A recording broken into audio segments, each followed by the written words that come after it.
Hello everyone. Welcome back to book club. I know we took a little break last week, but not to fear. The reading is back. Still staying on it. So I'm super excited for this week because when I came across Kiley's book, it felt so prevalent, even though it was written a while ago, and to kind of come across a body of work that translates so well to the current times was really exciting for me. And I started to read it and I just thought, like, this is the perfect book to do with everything going on in the world right now. And I actually reached out to Kiley and she agreed to come on, and that's just, like, when I get to talk to an author about their book, I geek out totally, so I'm very excited to do this. And so we read Kiley Reid's book, Such a Fun Age. In advance, I'm sorry that I gave short notice. Next week, I promise I'll give more notice. But the second I started reading it, I finished it in a day because I was so invested into this story. But for those of you who haven't read it, you should definitely order it after this live because I really think the topics that it covers translate super well into what's going on in the world right now.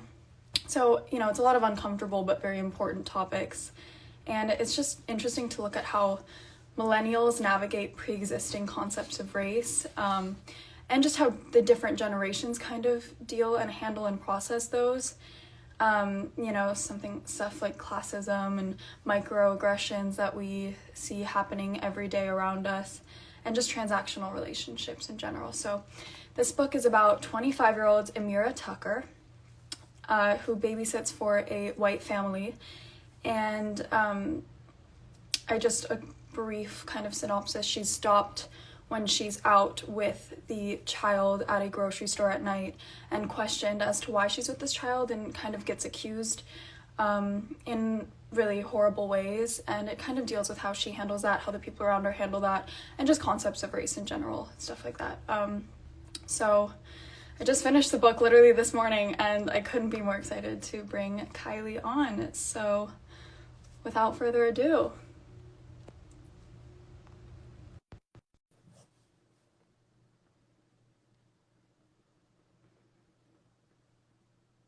I think we're in. Hi. How are you? I'm so good. How are you? I'm great. I love that you just finished it. You're freshly. Oh, I'm so fresh on it, and I loved it so much. I can't even explain it to you. And just the fact that I guess reading it now when it's so relevant was so crazy. Because when did you write the book? There's always the year that you're thinking of writing the book, that nothing is really happening. And the year it comes out.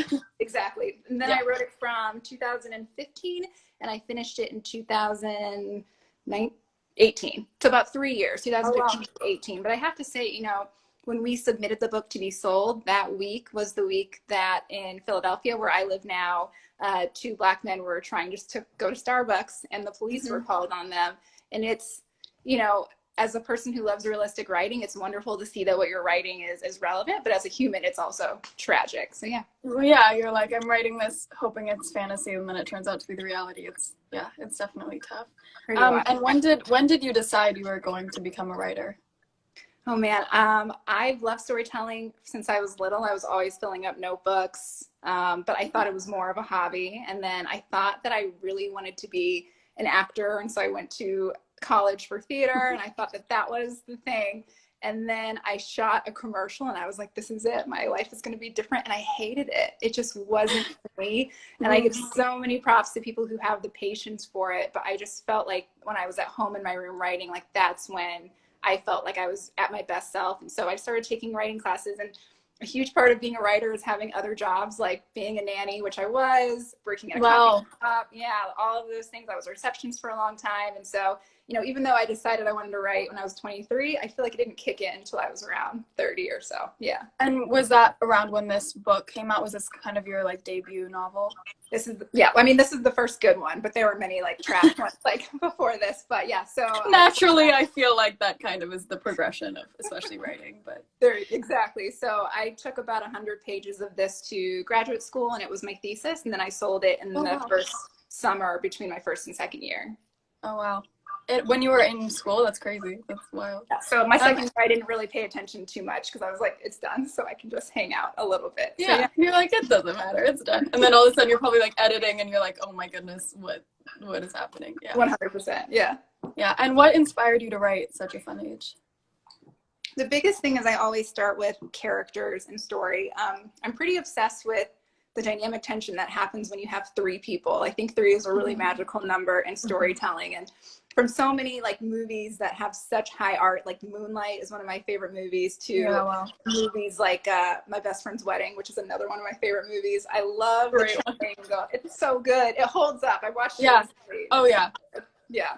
So that dynamic tension between three people is really important to me for storytelling. And so I knew that I wanted an awkward relationship between three people. And the story of, you know, a Black babysitter, a white mother, and a white child is kind of an old story. And I knew I wanted that. But then it got a little bit deeper into this young woman who feels like she's lost her new white boyfriend and her employer. And so I love bouncing in between.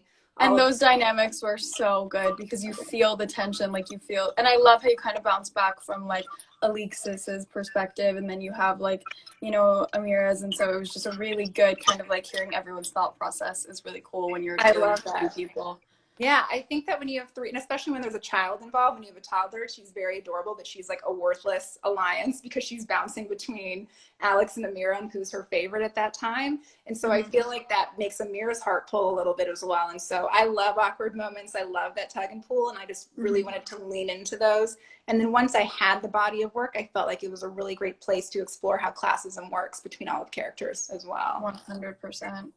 And the book, it begins in a high-end grocery store with this kind of like, I feel like the book starts with kind of like the biggest event, and then you unpack it from there.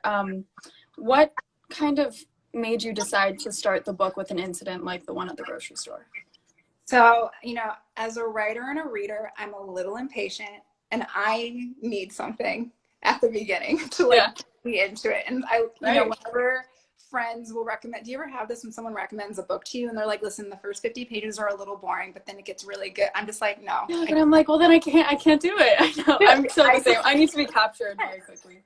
I feel the same way. And like nowadays, like especially because there's so many books that I want to read, I give something 100 pages and then I'm like, okay, I'm out. I'm moving on to the next one. Yeah. Yes. Too many books to read. And so I knew I wanted something highly dramatic in the beginning, but I also love bringing all of the characters in at one time. And so I wanted this event. Also, like in the beginning, when I'm getting to know these characters, watching them react to something is a really great way of getting to know them. Like, let's just see how they react when they're in a high tension situation. And, you know, it's so funny. Like now I've had so many readers read it, and I love when people get invested, and so many women will say like, I wanted Mira to stand up for herself. I wanted her to do this, and I wanted her to do this. And that honestly made me want to make her even more awkward and like not a good communicator in that moment, because that's who she is. And you also can't tell how anyone's going to react until you're in that exact situation. So I think that's like a genius way to start it off, is to, because that's when your true self comes out, because you don't even have time to think about acting like someone else. Right. It's just like the tension, like, well, I'm the kind of person too, like I'll walk away from a moment like that and like I'll take a shower and like that's when I'll realize, I'm like, I should have said that. It always comes a little bit later. You come up with like the perfect comeback 3 hours later in the shower and you're like, oh, it's too late. You can't call them and tell them. And so I really wanted to lean into all that with Amira and have her, she's really smart and savvy, but she's not, like, she needs a minute before she delivers her thoughts. And I really want to honor that for her. Absolutely. And I think it was a brilliant thing to make her not super reactive and get angry, because it's not the reality of a lot of people, you know, like we internalize it a lot when something like that happens. So I think that was like a very realistic way to portray it. Good. I think we all do that. I think like Black women, especially in a workplace, disassociation is such a big part of being Black in a white place. And when someone says a joke or something that you are offended by, you have to think, you know, do I want to make this awkward for everyone in this room? I'm up for a promotion, or like, I think this guy in the room is cute. I don't want him to see me go off on this. There's so much like natural human stuff that you're going through. And so I didn't want it to just be this like totally satisfactory example. I just wanted her to be who she was in that moment. Yeah. And even like, I feel like those are things that are implemented from childhood, especially in Black children, of like, you know, I don't know if you've read Between the World and Me, Ta-Nehisi Coates, and I did that for book club. And he's just saying his dad would tell him, like, you have to be better than, you have to even act better than everyone else to like overcompensate. And this idea of like having to be even more well-behaved than a white person is expected to is just, I feel like something that is placed into these children's beliefs from like a very young age. Or 100%. I mean, you have to be twice as good as I think Mm-hmm. something that Mm-hmm. most Black children are told in their lives. And it's sad as an adult to see now that like my parents weren't wrong for telling me that in a lot of situations. I've had every Black woman, I'm sure, has had so many instances from, you know, when I was at work, people saying to me, oh, you seem really aggressive, you're really scary. And I say, I'm so sorry, like, can you give me an example? And they don't have an example to come back to me. And so I think it's just like how people are used to seeing Black people, from like whether they see them on TV or not see them at all. And you know, it's those little moments that you have to say, do I want to say something or disassociate a little bit? And a lot of the times I pick disassociate because I'm just trying to have a good day, you know? And so, yeah. Well, I also think like there are moments when you just know they'll never understand your perspective.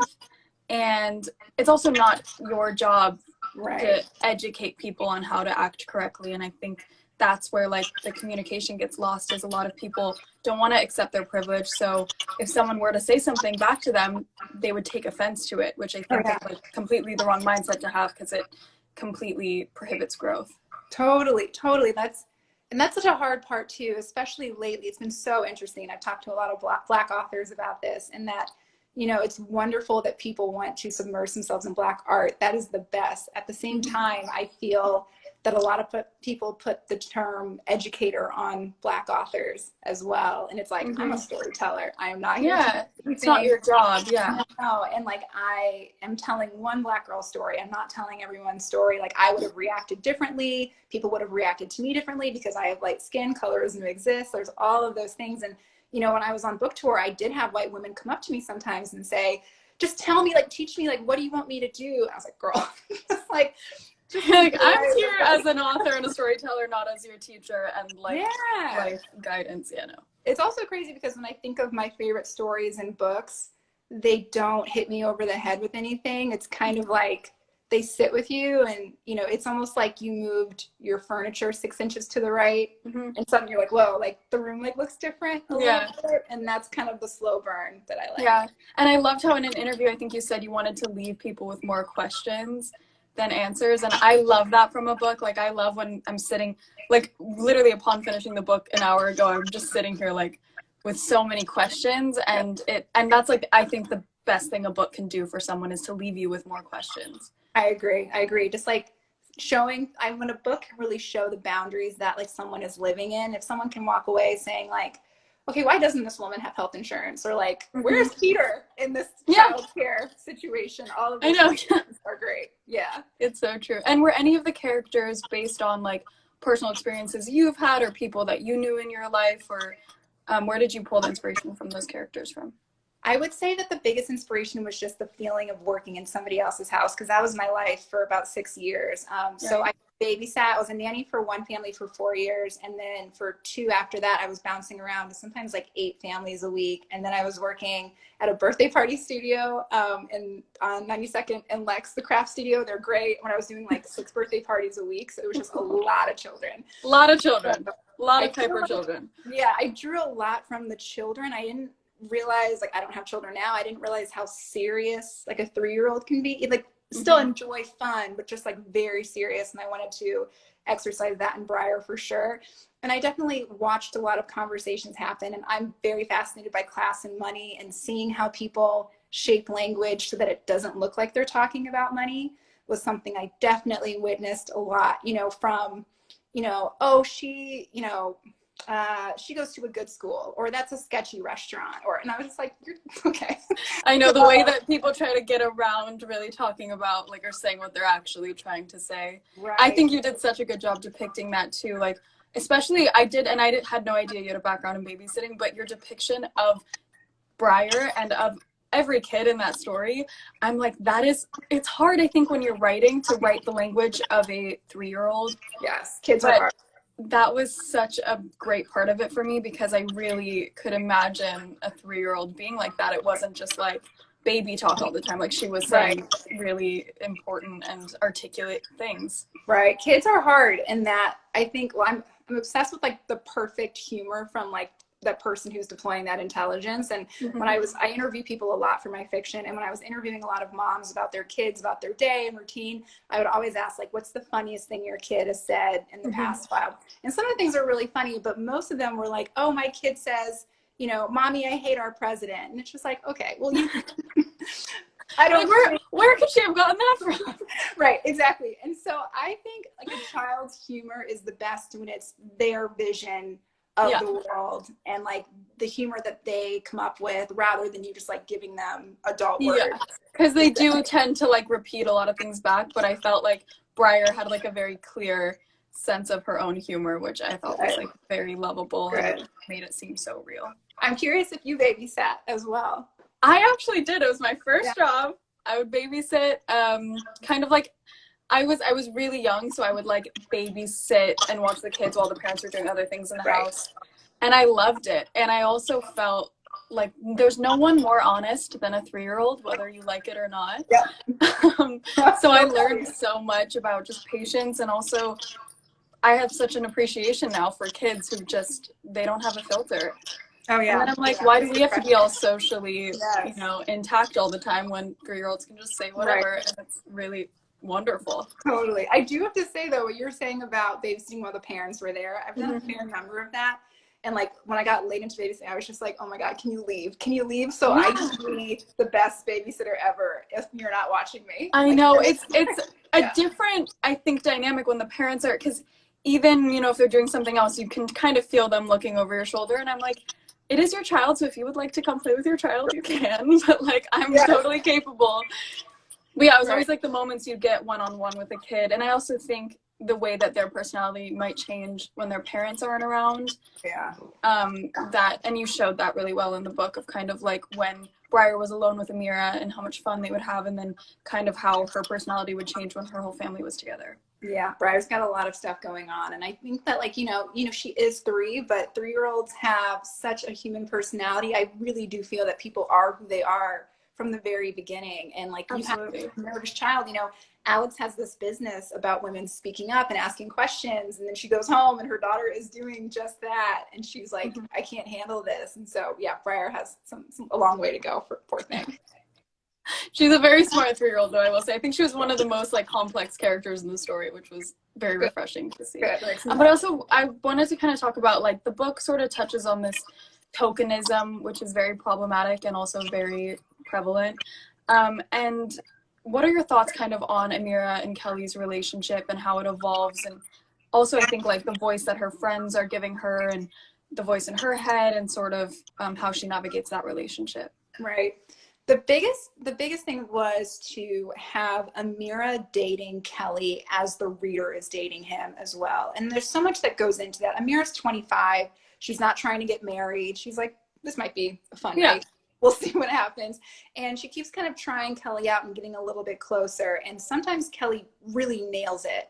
And sometimes he really messes up. And when they go to dinner and he says the N-word while he's quoting somebody else, I think that so many Black women, myself included, have had so many of that instance happen.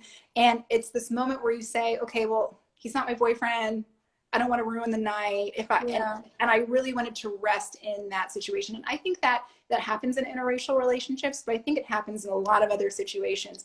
To judge their relationship just based on race is really not doing it justice. When Kelly makes a lot more money than her. Kelly lives in a much nicer neighborhood than her. He grew up, you know, wealthy and And you have to start wondering, she starts thinking to herself, you know, like, when you tell people how we met, how do you describe it? Like, are you like saving me? And like, how are you depicting us as equals? And I think power dynamics in couples are so fascinating. So, and that doesn't mean that everyone needs to be on this perfect level between each other, but just what they're getting from each other needs to be the same. And so, you know, I have a lot of my characters talking about fetishization and tokenism, even though they don't really know what it means that well. They're just kind of throwing things out. I think the scariest part of racism on this low domestic level is that both Kelly and Alex really do care about Amira, but I think those feelings can exist really harmoniously with them using her and feeling good about themselves for helping this girl out, when really what homegirl needs most is health insurance, for sure. So Right. Yeah. And that's like the biggest thing. And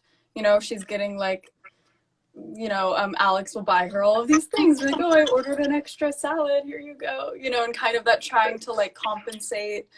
And I also think like the white guilt is very prevalent in this book because you see it and it's almost subconscious.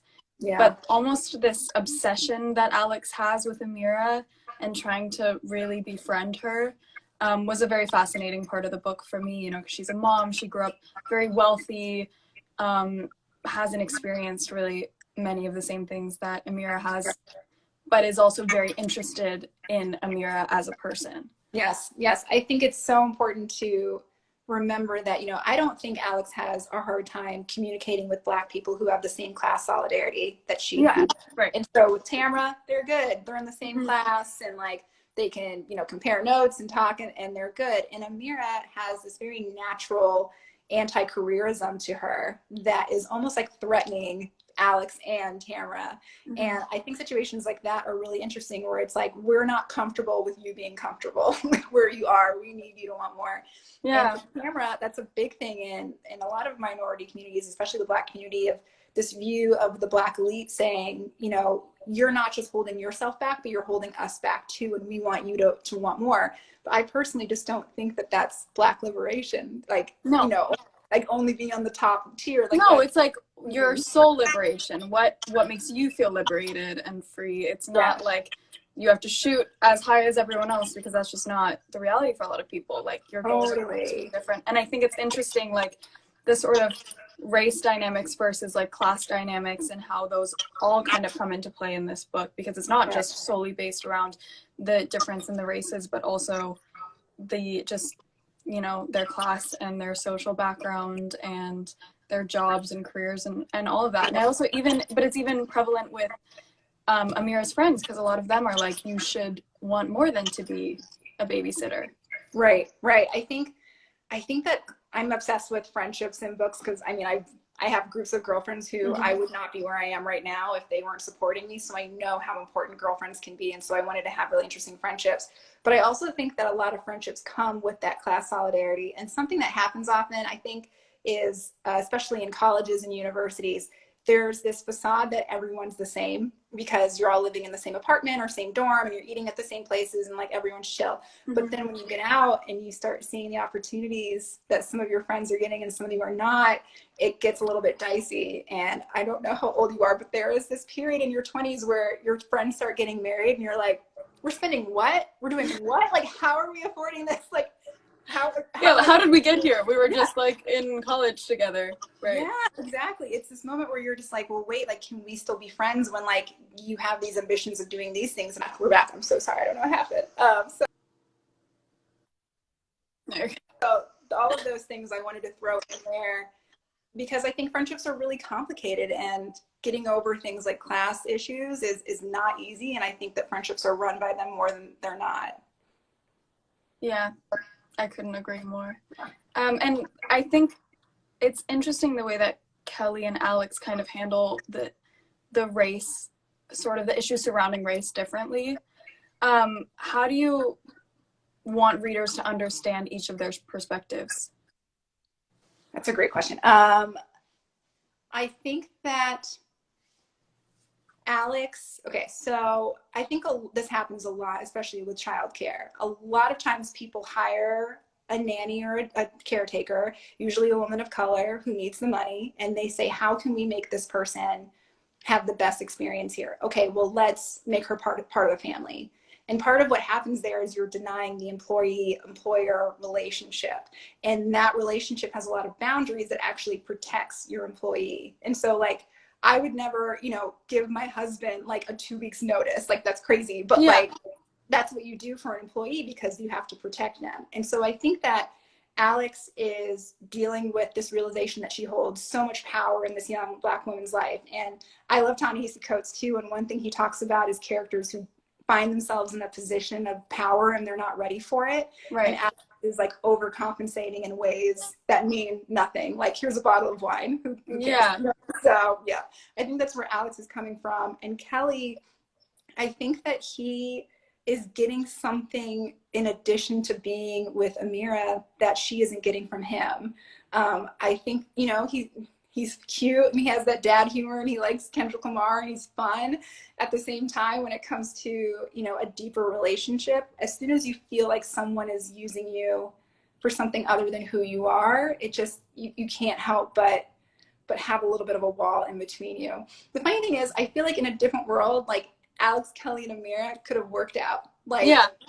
They like Alex, like white women love to come up to me being like, Alex is terrible, and I'm like, I'm sorry, she is not that bad. Like, for the first 200 pages. It's also funny though that it's white women coming up to you and saying that, because like, maybe they're seeing some like self-reflecting, and then they're kind of, they're like, yeah, she's horrible, but that it seems that she really is trying to make Amira comfortable, maybe not in the ways that Amira needs it. But I think the effort is definitely there, although it does come across as invasive. She needs some help a little bit, but I mean, one thing she doesn't do, I think that people need to remember, is she does not mess with Amira's money. She is there for her in that way. And like, I can't tell you how many people I babysat for who would be like, oh, sorry, like, here's 4 extra kids. You don't mind, right? Here's your like regular $14 an hour. Like, she doesn't mess with Amira's money. Like, they could have worked out if Alex could have calmed down a little bit, but she couldn't get it together. And her and Kelly, I think they could have worked out too.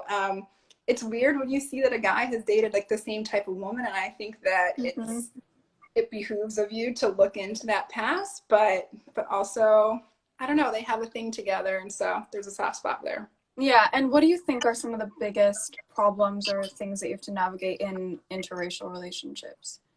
I think it's like any other restriction, in that when you're a partnership of any kind, or when you're in a group, you are only as strong as your weakest person. Right. And so if you have a partner who's Black and they say, hey, when the police pulls us over, this is how we have to act. You cannot do this. You have to put your keys on like, this is what I need you to do for me to feel safe. If that other person isn't meeting you there, then it's just not going to work out. Yeah, it's a partnership. It has to be equal. It is a partnership. But I think that we also do that in other areas. Like, if I had a friend who like said, I can't drink alcohol anymore, it's bad for me, I'm not gonna like drink with them anymore. I'm like, that's chill, like, we don't have to do that anymore. Like, you have to meet people where they're at, and it takes a lot of listening. And so I think that going in deference of the person who is most at risk is super important. At the same time, you know, there's a huge difference between being in an interracial relationship in New York City and, you know, in a small town in Oklahoma. Right. And so I think the place where you're at will dictate the care you need to give that person. Absolutely. And I don't know if you saw Slave Play, but Jeremy O. Harris is an awesome, it's a great, I mean, if you've seen it, you know, like, I don't even have to say how amazing it is. But I just loved this moment that, because it is about interracial relationships, and this moment where there's a husband and wife, and the husband is like, I don't see your color.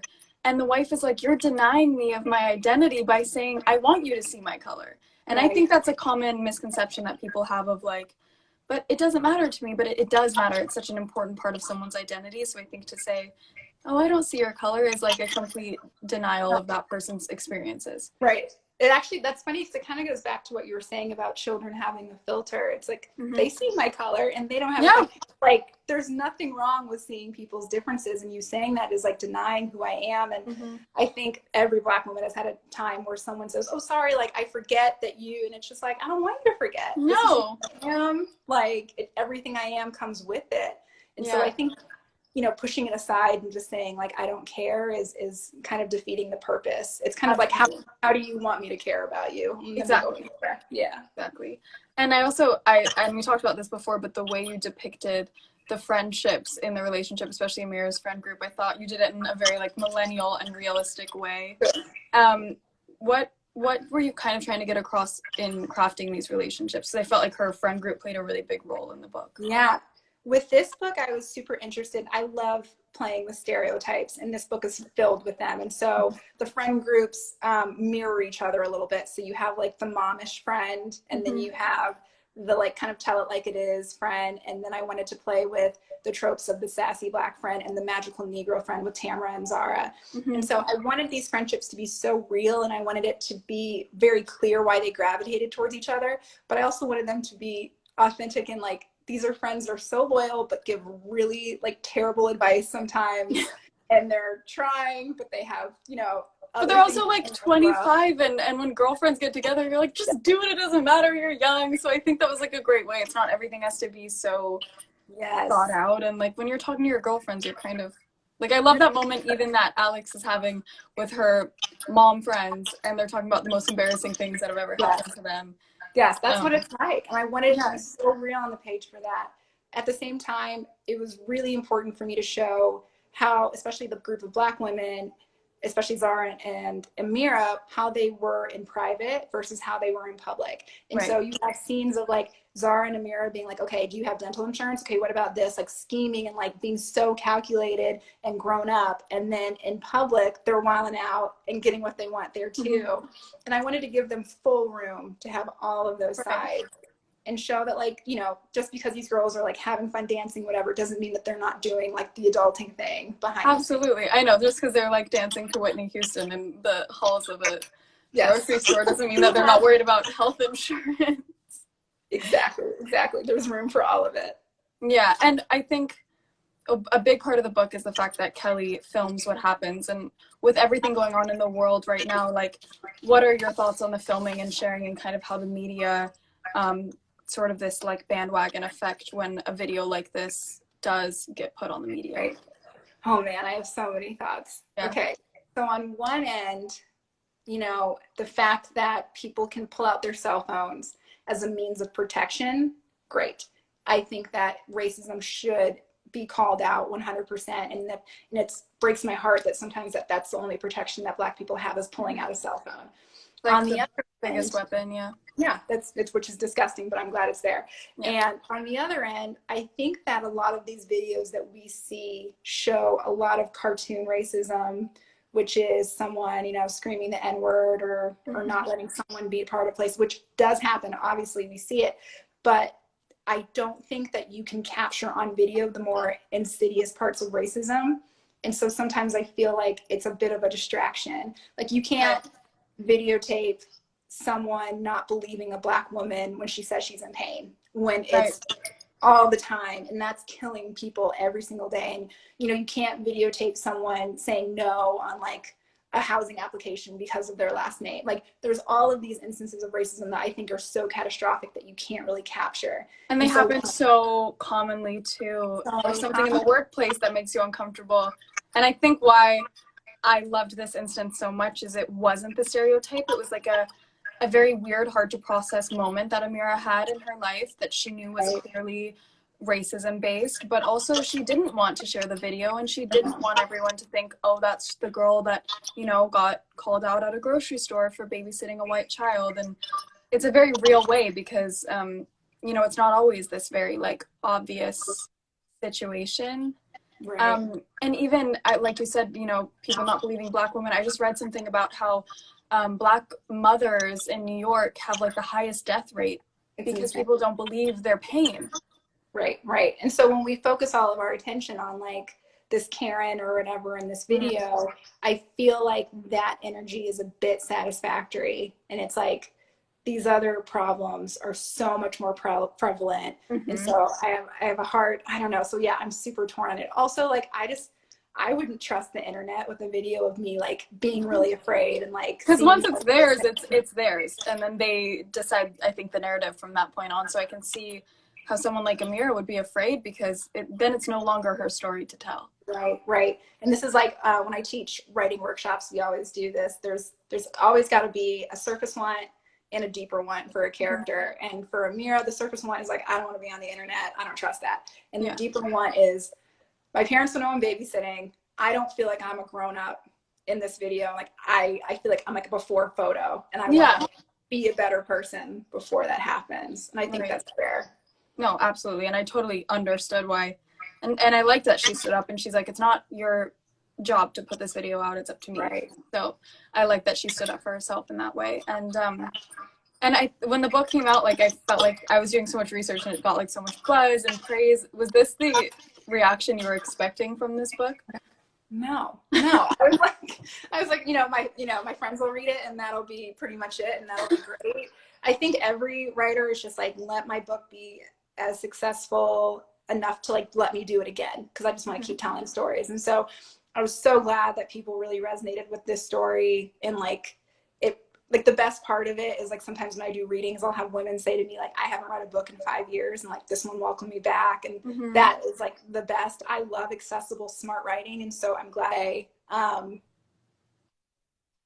no. So yeah, the simple answer is no. I had no idea this was going to happen. But it is true when I was reading it, because I feel like making writing feel very real and conversational is one of the hardest things to do. You know, as much as I love reading philosophy and books like that, sometimes you want a book that's like, yeah, this is happening, this is very real, this is someone's life. And I felt like you did a very good job at making it fun. Also, even though it deals with really heavy topics, there are so many fun moments that kind of give you like a breath of relief amongst everything. I also feel like as soon as you have a child in there, like if you don't have some like light moments, like you're just not doing child service. And like, you know, I appreciate like the bleakest outlook on race. Like I love like, you know, watching the darkest movies. That's fine too. At the same time, I think the way that we deal with race often is by making a joke, and we feel uncomfortable. And so we want to have that levity in there. And so, you know, being low income and Black doesn't just come with being low income and Black. It's making jokes with your friends. It's like looking up your eye, like all of those things still have to be in there. Yeah, no, it's not. I like that it's not like an identity for any of the characters in that book. It's just like a part of them. And then everything that they do and how they live their life, that's what makes them who they are. Yes, exactly. I just have to say too now, I almost saw a Slave play last Christmas. Now I wish I did, because I'm not going to see another play again. And I didn't, and I should have done it. And I'm so jealous. I wish, and I know that you can read it now at least, but just the way that Jeremy did it.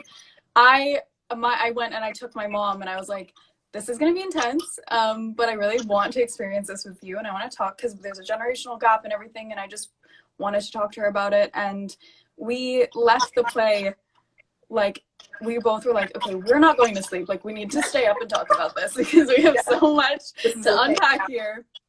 And my mom, I remember like she was like, you need to tell Jeremy that he needs to have like a 3-hour Q&A after. Yes, we have questions, we need answers. She's like, because I just have so many questions and I'm rethinking so many things. And I think, like you said, that's what a good piece of work is supposed to do, is leave you with all those questions. Yes.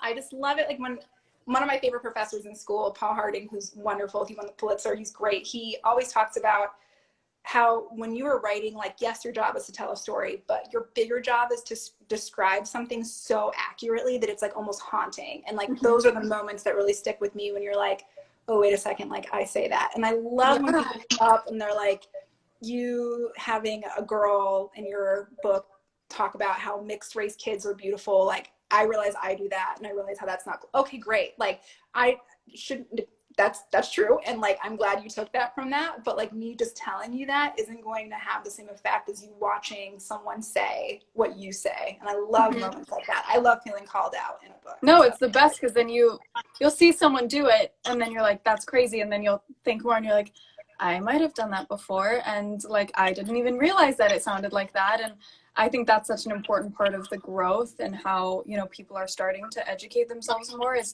by being able to look at those things and acknowledge them, and then you change from there. And that's like the biggest gift we can give, is to adapt and change. And and I think for you to say, like, I guess the goal of this book was to kind of leave people with questions, but what do you think when you were writing it was like the one thing that you really wanted people to take away from the book? Yeah. I don't mean it to sound really cheesy or trite, but just say it. Like, when I find a story that like I can't put down, it's like a high. Like, it just makes me think differently. And when I watch a play, or when I like see a painting, or someone tells a perfect joke, it's like this different mindset where I completely forget about myself. And so I wanted people to find the story so gripping that they forget about themselves, not just like for that moment, but I really do think that we grow as people more when we're not like focusing on ourselves so much.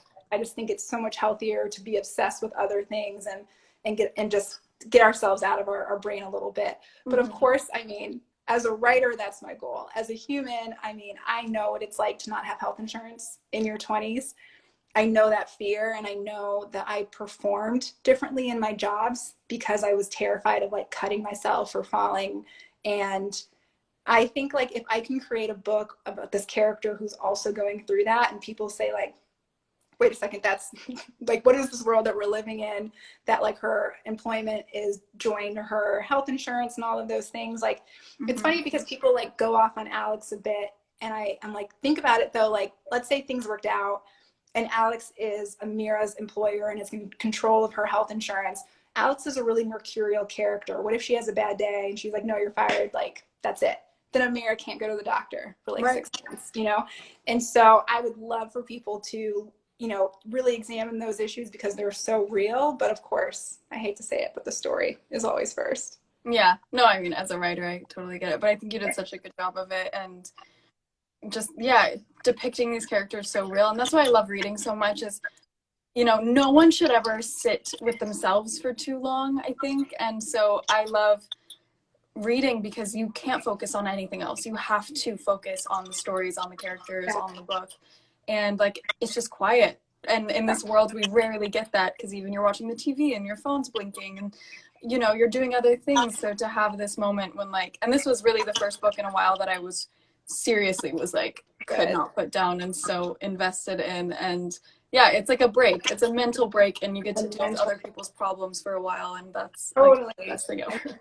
When I get my little screen report at the end of the week, I'm like, oh, that's like me just like scrolling and like thinking about myself. Like, that's gross. And so anything that can pull you away and do it in a way that like just really grips you and makes you think about things differently, that's definitely all the goal. And right now I feel like, you know, the weeks are kind of bending together a little bit. I don't, sometimes I'm like, oh my God, it's Friday, I have book club. Like the days just blend together. Absolutely. And so, you know, as long as I can stay in the house and stay healthy, like I'll be fine. But if I can come out of this reading a lot of great work, that would be amazing. Absolutely. Because I feel like my screen time has gone up so much. Mine's terrible. I like compete with a friend. We send it to each other every Sunday. And he's like, I was just making like thirst traps with myself. Like, I need to stop doing this. I know, because I'm like, what actually did I achieve in those like 6 hours that I was on my phone?